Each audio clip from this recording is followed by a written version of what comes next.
విషయంలో Baahubali 2 sentiment repeat కాబోతుందా? అప్పుడు జరిగినట్టే మరోసారి ప్రభాస్ బాక్స్ ఆఫీస్ దగ్గర వీరంగం సృష్టించబోతున్నారా? దానికి వైజయంతి మూవీస్ సెంటిమెంట్ కూడా తోడు కాబోతుందా? సమ్మర్ మొత్తాన్ని సింగిల్ హ్యాండ్లో కబ్జా చేయడానికి కల్కి వచ్చేస్తున్నారా? అసలు ప్రాజెక్టుకే బాహుబలి 2 మధ్య ఉన్న లింక్ ఏంటో చూసేద్దాం.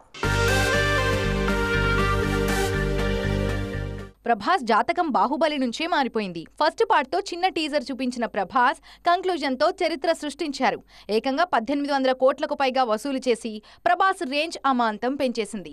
ఆ స్థాయి విజయం కోసం ఇంకా వేచి చూస్తూనే ఉన్నారు ప్రభాస్. చూస్తుంటే ఆ కళ కల్కితో కంప్లీట్ అయ్యేలా కనిపిస్తుంది. నాగ్ అశ్విన్ తెరకెక్కిస్తున్న కల్కి సినిమా కూడా 2 భాగాలుగా వస్తున్నట్టు తెలుస్తోంది. అయితే దీనిపై ఇప్పటివరకు అధికారిక సమాచారం ఇవ్వలేదు దర్శక నిర్మాతలు. మే 9న విడుదల కాబోయేది మొదటి భాగమే అని, రెండో భాగం షూటింగ్ కూడా ఒకేసారి నాగ్ అశ్విన్ పూర్తి చేస్తున్నారని తెలుస్తుంది. దాని రిలీజ్ డేట్ పై కూడా త్వరలోనే క్లారిటీ రానుంది. కల్కి 2898 ఏడీకి బాహుబలి 2కి మధ్య కొన్ని పోలికలు కనిపిస్తున్నాయి. అవి చూసి ప్రభాస్ ఫ్యాన్స్ పండుగ చేసుకుంటున్నారు. 2017 ఏప్రిల్ 28న బాహుబలి 2 విడుదలైంది.